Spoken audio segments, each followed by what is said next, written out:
Fundação Roberto Marinho apresenta Globo Ciência.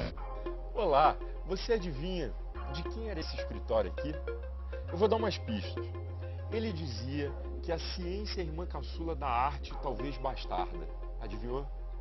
Quem o conhecia dizia que ele era modesto, irreverente, gostava de música caipira, era apaixonado pelas 4 filhas, amante da natureza. Foi homenageado por Carlos Cachaça e Cartola no samba enredo da Estação 1ª de Mangueira no Carnaval de 1947. Adivinhou? O trabalho dele deu impulso à pesquisa científica no Brasil e foi o que levou à criação do Centro Brasileiro de Pesquisas Físicas, o CBPF, e o Conselho Nacional de Pesquisas. Não adivinhou, não? Eu estou falando do físico César Lattes, nosso homenageado do Globo Ciência de hoje.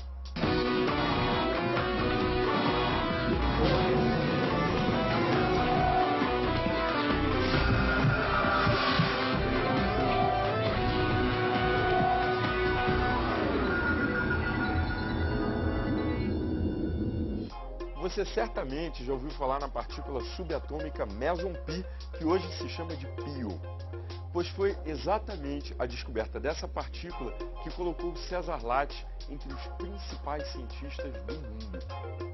Cesare Mansueto Giulio Lattes nasceu em Curitiba em julho de 1924 numa família de imigrantes italianos.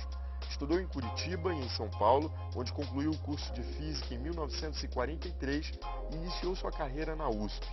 Ajudou a criar várias instituições científicas, entre elas o Centro Brasileiro de Pesquisas Físicas e a Universidade Estadual de Campinas. Foi professor das 2 instituições e também da Universidade Federal do Rio de Janeiro. César Lattes morreu em março de 2005.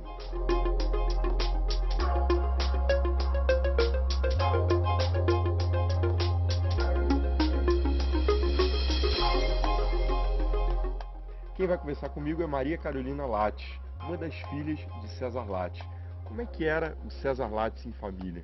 No começo, quando a gente era criança e tal, até uma adolescência, ele era uma pessoa mais severa. Depois, com o tempo, ele foi ficando uma pessoa mais tranquila e na velhice ele foi um avô e um paizão bem gostoso, bem sossegado. Dizem que ele tinha adoração pelas 4 filhas. Como é que era o relacionamento entre vocês? Ele achava que as filhas dele eram assim o máximo. Quer dizer, por exemplo, eu fiz artes plásticas, então não tinha nenhum artista plástico melhor do que eu. A minha outra irmã é psicóloga, uma grande psicóloga, a outra é uma arquiteta, provavelmente o Niemeyer poderia ter aprendido alguma coisa com ela. Quer dizer, e a Cristina, que é administradora de empresa. Então, quer dizer, ele era muito assim, ele tinha um amor muito grande pelas filhas, uma coisa muito grande de família, de união, das coisas terem, sempre todo mundo participar e tinha alguma coisa de alguém, todo mundo ia, os almoços e jantares que sentava a família toda, quer dizer, tinha a mesa dos grandes, a mesa dos médios, a mesa dos pequenininhos, dos netos, isso a gente já grande, né? E o que eu guardo muito dele é assim, que ele foi uma pessoa que com a gente, apesar de ser um cientista, que as pessoas ficam achando que exigência de nota e de intelecto, essas coisas assim, ele não tinha uma exigência quantitativa, entendeu? Então, à medida que você se interessava por alguma coisa, ele procurava te fornecer todo o material para você se desenvolver naquilo. Curiosidade, seu pai era muito irreverente, né? Tem alguma história interessante sobre ele para contar pra gente? Uma ocasião, o Gilberto Gil fez um CD, chama Quantum, que tinha uma música sobre o papai. Ele mandou as músicas todas para ele. O papai escreveu uma carta, inclusive está no encarte desse CD. E eles conversaram a tarde inteira, foi muito agradável de participar disso. E quando chegou no final da conversa, o do Gilberto Gil então pediu uma autorização para ele para colocar o papai, que ele tinha feito uma entrevista, uma conversa com outra pessoa, colocar o papai no blog dele na internet. E o papai não chamava celular de telefone móvel. Internet ele nunca nem chegou perto. Então ele falou, mas o que é isso? Ele falou, não, é um tipo de um jornal, só que é no computador, então vou colocar, que eu tive aqui, conversei com o senhor e tal, o senhor autoriza? Eu falei, olha, inclusive eu coloquei, citou a pessoa que ele tinha colocado, que tinha gostado muito, só que a pessoa morreu 3 dias depois. Aí nós estávamos, todas as filhas lá, ficamos esperando para ver o que ele ia falar. Daí ele virou e falou assim, não. Aí o Gilberto falou assim, mas como não? Eu falei assim, não, senhor, você colocou o outro morreu 3 dias depois? Você acha que eu vou querer ir para esse negócio para morrer 3 dias depois? Para fechar, que legado que o seu pai deixou? Olha, além do legado científico, né, que foi o maior cientista brasileiro, sobretudo na nossa opinião, da família, e foi o único indicado para receber um prêmio Nobel, né, de física, independente de ter recebido ou não, isso para nós é de extrema importância. E ele era uma pessoa que gostava de ajudar os outros, de fazer. Ele pegou um prêmio que ele recebeu, acho que foi muito Santista, se eu não me engano, e criou uma bolsa de estudo para quem viesse fazer engenharia de alimentos, tecnologia de alimentos aqui na Unicamp, que não tivesse condições de pagar um alojamento, alguma coisa, ele deu esse dinheiro, foi comprado um imóvel e a pessoa, desde que apresentasse tudo, tinha o direito de usar essa bolsa, que era no nome da minha avó. Então, essa casa aqui ele cedeu uma época para ser uma escola, ele juntava todos os livros que ele tinha para uma biblioteca numa escola, não sei aonde, porque não tinha. Então, ele tinha muito isso de generosidade, isso que eu queria dizer. Obrigado, Maria Carolina. Obrigada eu. O professor César Lattes iniciou sua carreira como cientista numa época em que o Brasil ainda não tinha grandes instituições de pesquisas. Foi através do trabalho dele que a pesquisa física ganhou um impulso no Brasil. A gente vai para o Rio de Janeiro ver como é que tudo isso aconteceu. Vamos lá.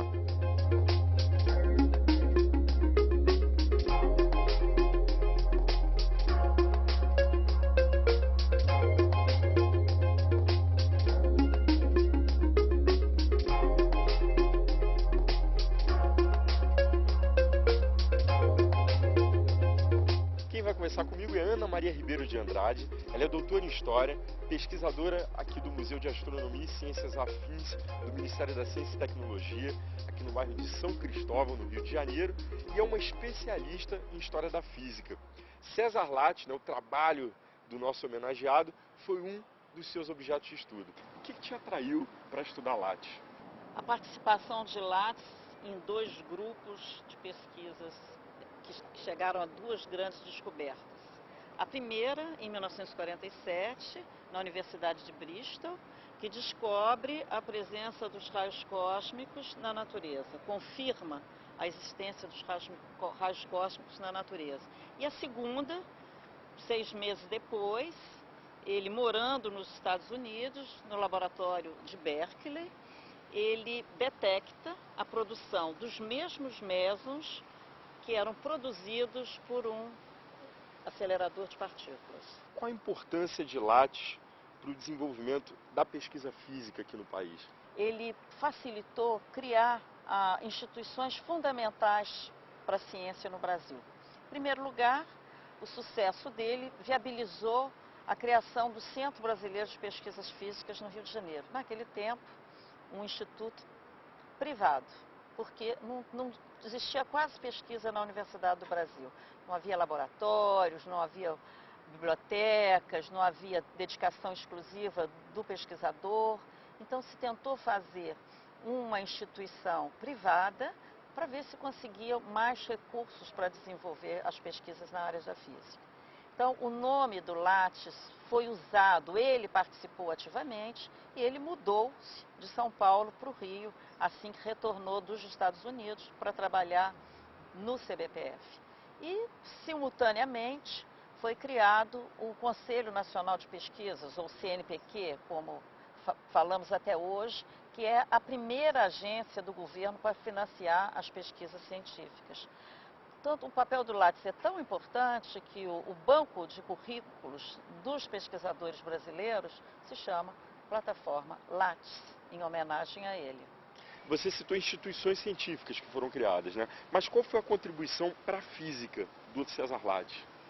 A descoberta de Bristol inaugura uma nova área na pesquisa em física, a área da física de partículas. E, sem dúvida, talvez seja a principal contribuição de Lattes para a ciência, a descoberta de 48, a participação dele, ele e um outro físico americano, Eugênio Gartner, que detectaram a produção dos mesons por esse acelerador, que inaugura a era dos aceleradores de partículas, em que se procura hoje cada vez se construir aceleradores maiores, e há uma verdadeira disputa entre grupos de pesquisas, entre instituições e mesmo entre países para ver quem tem o maior acelerador, ou seja, quem vai conseguir mais descobertas científicas. Obrigado, professora. O trabalho de César Lattes foi fundamental para o desenvolvimento da física nuclear. Depois do intervalo, você vai saber o que é o meson pi ou pion. Calma aí, porque não é um bicho de 7 cabeças, não. E vai entender também o significado dessa partícula para o desenvolvimento da ciência. Só um minutinho e a gente volta já já.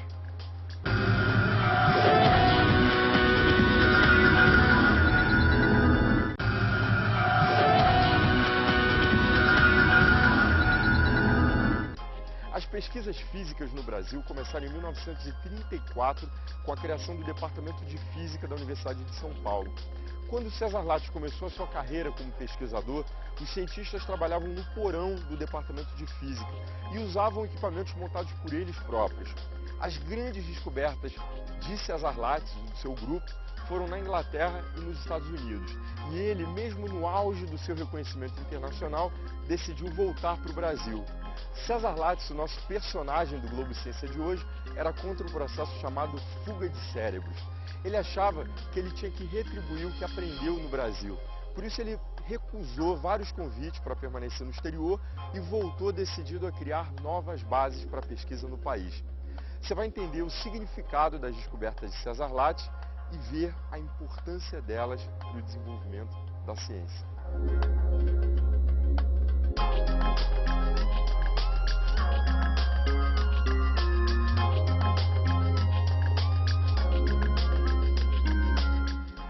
Quem vai conversar comigo é Alfredo Marques. Ele é físico e foi diretor científico do Centro Brasileiro de Pesquisas Físicas, o CBPF. Quais foram as principais descobertas do grupo do qual César Lattes fazia parte? Foi o grupo de Bristol e o que eles fizeram de muito importante foi trazer as emulsões nucleares para o campo dos instrumentos cotidianos da pesquisa científica. Essas emulsões são como emulsões fotográficas, só que elas são muito mais sensíveis, elas têm uma granulação infinitamente menor, tem muito mais conteúdo em prata, em material fotogênico, né, o que cria as imagens. E esse grupo de Bristol, então, transformou essas emulsões nucleares num instrumento de pesquisa valioso, onde você pode identificar partículas, porque você pode ver no microscópio a trajetória deixada por partículas carregadas, pode medir vários atributos delas, como a energia, a massa, a velocidade. Vamos voltar algumas décadas anteriores ao experimento de Lattes, com a previsão teórica de um físico japonês chamado Yukawa, que ele se questionava por que o núcleo atômico se mantém coeso. E daí ele chegou ao meson. O que seria esse meson? O meson pi, que foi descoberto logo depois por Lattes e seu grupo, o que hoje é chamado de pion. Como é que é isso? As ideias do professor Yukawa foram dar ao núcleo um tratamento semelhante ao que se dava aos átomos. Por que os átomos não explodem sozinhos? Porque tem atração elétrica entre o núcleo e a nuvem eletrônica, que os elétrons têm carga contrária e eles se atraem. Porém, nessa época, já em 1930, no início dos anos 30, o mundo microscópico era tratado com os argumentos da física quântica. Então, a atração entre o núcleo carregado positivamente e os elétrons negativamente é feita através de mediadores da força elétrica. Os mediadores da força elétrica são os fótons. Eles saem do núcleo, são absorvidos no elétron, saem do elétron, voltam para o núcleo. E esse ping-pong dos fótons entre o núcleo e os elétrons da nuvem eletrônica é o que mantém o átomo coeso. O professor Yukawa tentou fazer um argumento da mesma natureza. Dizer, bom, Então vamos chamar os agentes da força nuclear aqui de mesons. Por que ele chamou de meson? Meson é um prefixo grego que tem a função de significar metade, meio caminho. Então, ele achou que a massa dessa partícula devia ser intermediária entre a massa de um próton ou de um nêutron, que é mais ou menos a mesma, e a massa de um elétron. Naquela época não se conhecia nenhuma partícula que tivesse massa intermediária. Ele chamou de meson. Como é que ele chegou ao meson pi, ou pion, como hoje se chama? Foi dada a ele uma tarefa de medir, detectar nêutrons na radiação cósmica. Para detectar esses nêutrons, ele teve de carregar as emulsões nucleares com tetaborato de sódio, porque só assim os nêutrons ficam visíveis. Eles não têm carga elétrica, de modo que a emulsão fotográfica não registra nada. Tem que convertê-los em partículas carregadas para deixar algum traço. E o bóron é um material que, quando captura nêutrons, ele explode numa partícula alfa e num átomo de lítio, carregado também eletricamente. Isso dá um traço na emulsão e é fácil de identificar, e cada vez que aparecia um traço desse, o LAT sabia que tinha chegado um nêutron que tinha sido absorvido no bóron. Muito bem, com esse tipo de coisa, por acaso, o LAT percebeu que quando ele carregava a emulsão com bórax para esta finalidade, ele, ao mesmo tempo, sem ter nenhuma intenção disso, ele estava prorrogando a duração das imagens, porque as imagens fotográficas nas emulsões desaparecem mais ou menos rapidamente. Como na fotografia. Como na fotografia também, só que nas emulsões era mais rápido ainda. Então, isso impedia que algum experimentador fizesse exposições longas, porque tinha que expor e praticamente levar para revelar. Se não revelasse logo, a imagem apagava. Então, ele conseguiu, com o truque do bórax, fazer exposições que duravam muito mais tempo. E, com isso, aumentou a chance de obter eventos mais exóticos na emulsão, que não eram as alfas dos nêutrons, mas eram outros. Professor, uma curiosidade. E se a Terra não tivesse atmosfera? Como é que seria? A radiação cósmica que chega na Terra, ela consiste de vários núcleos com energias cósmicas, né, fantásticas, aceleradas em mecanismos complicadíssimos dentro da galáxia, depois de tempos enormes de aceleração, chegam aqui com energias fantásticas. Quando eles entram na atmosfera da Terra, se a atmosfera não existisse, eles chegavam direto na crosta e transformariam a crosta numa coisa radioativa impossível de viver nela, né? A atmosfera, então, barra. Como é que ela barra essa componente? Ela barra criando mesons pi. Os mesons pi são criados nessas colisões muito energéticas lá no alto, e como eles são instáveis, eles se desintegram e só chegam aqui embaixo os leptons mi. Os leptons mi não produzem interações nucleares. A energia é mínima. Não é só pela energia, é que eles não agem nuclearmente. Então, eles não conseguem criar radioatividade no chão. Eles atravessam o chão, atravessam a gente, atravessam tudo. Então, quer dizer que eu, o senhor, todo mundo que está assistindo, estamos mergulhados. Estamos, nesse instante, certo, sendo bombardeados certo, por pions. Por míons. Por míons. Exato. Por pions mais leves. Pions mais leves. Em suma, a existência dos átomos das matérias, inclusive a nossa existência, tá vendo? A existência de todos nós, é possibilitada também por esses pions. Não é, professor? Claro. Eles fazem parte do cimento nuclear, daquilo que mantém os núcleos unidos, os nucleões dos núcleos unidos, de maneira a criar toda a matéria estável. Sem eles, os núcleos explodiriam, não haveria matéria estável no mundo e não haveria mundo, nem matéria, nem mundo. Haveria uma desintegração total do universo. Total. Muito obrigado pela entrevista. Eu que agradeço e espero que todos tenham gostado e entendido. Que novas descobertas a ciência fez a partir do trabalho de César Lattes, hein? Será que ele influenciou o desenvolvimento daquele superacelerador de partículas em funcionamento na Europa? As respostas a gente vai conhecer em Campinas. Vamos lá?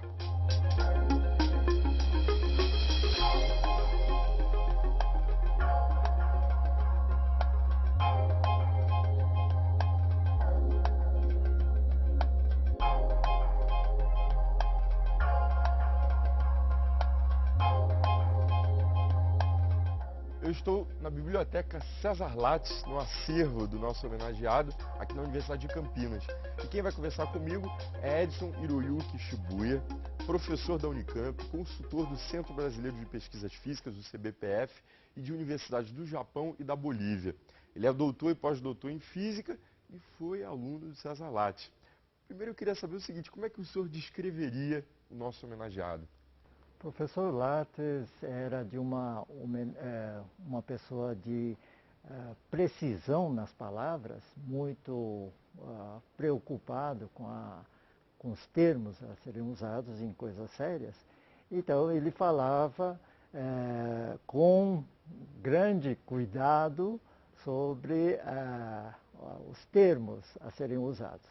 Então, por exemplo, ele dizia que não descobriu a partícula meson pi, mas ele observou a partícula meson pi. Agora a gente vai falar um pouco sobre as descobertas dele. O que elas influenciaram para o avanço da ciência? Na época, havia dúvidas quem era o agente responsável pelas forças fortes e essa descoberta trouxe um fim ou mostrou que essa partícula era a partícula responsável por essa força de coesão dentro do átomo, dentro do núcleo do átomo.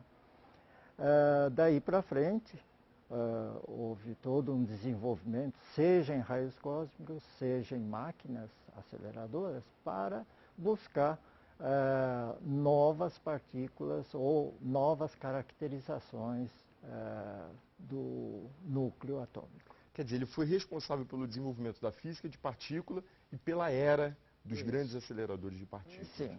Houve uma continuidade das descobertas do Lattes? Hoje existe um acelerador mais potente aqui no mundo, na Europa, e ela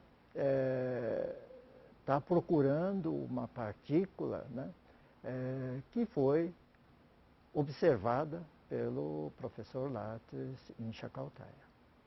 Quer dizer, ele está falando aqui do grande acelerador LHC, né? O grande colisor de hadrons do Centro de Ciências, né? O Centro Europeu de Pesquisas Nucleares, que é o maior e mais caro, né, experimento de física de todos os tempos. Se não fossem as descobertas de César Lattes, o funcionamento do LHC hoje seria possível? Certamente. Talvez teria uma configuração diferente. Nada na ciência a gente pode dizer que se não fosse essa descoberta, as outras não apareceriam. Pode ter aparecido de outras formas, né? Mas certamente a influência das descobertas ou observações do professor Lattes abriram um caminho talvez mais fácil de trilhar. O mais curioso, gente, é que esse LHC ele foi construído num túnel subterrâneo entre a Suíça e a França, não é, professor? É. Quando ele viu o meson pion na natureza, ele foi a uma altitude elevada. Por que o LHC, né, o grande acelerador de partículas, foi construído abaixo do nível do mar, quer dizer, num túnel subterrâneo? Existem várias condições, né? A primeira é o preço das terras lá na Europa é relativamente alto. O subterrâneo não há necessidade. Outra consideração é a radiação que ela emite, tem que haver uma certa proteção. A terceira é que a radiação cósmica está chovendo em todo quanto é lugar. A gente está levando chuva cósmica agora. A gente está levando. E isso pode atrapalhar a pesquisa em acelerador. Por isso que ela foi feita. Por isso. Todo o experimento é feito abaixo do nível do mar. São três motivos. E existem outros, certamente, né, mas provavelmente são as três mais importantes. O senhor conviveu muito com o César Lattes. Sim. Ele deixou muita saudade? Sim. Para os amigos, acho que é uma saudade enorme. E ele tinha uma característica de fazer tudo pelos amigos, né? Mas tudo mesmo. Então, deixa muita saudade. É isso aí, professor. Muito obrigado pela entrevista. Eu que agradeço. César Lattes ganhou inúmeros prêmios e homenagens aqui no Brasil e no exterior. Por 2 vezes esteve perto do prêmio Nobel, mas não foi escolhido. Diz a lenda que o físico dinamarquês Niels Bohr, considerado um dos pais da mecânica quântica, teria escrito uma carta para ser aberta 50 anos depois da sua morte, explicando por que César Lattes não ganhou o prêmio Nobel. Essa história foi contada pelo próprio César Lattes a um jornalista. A carta, gente, ainda não foi confirmada, mas mesmo que ainda ele exista, a gente só vai poder saber sobre o conteúdo, né, da carta a partir de 2012. A gente fica por aqui, o nosso encontro, você sabe, é no próximo programa. Tchau!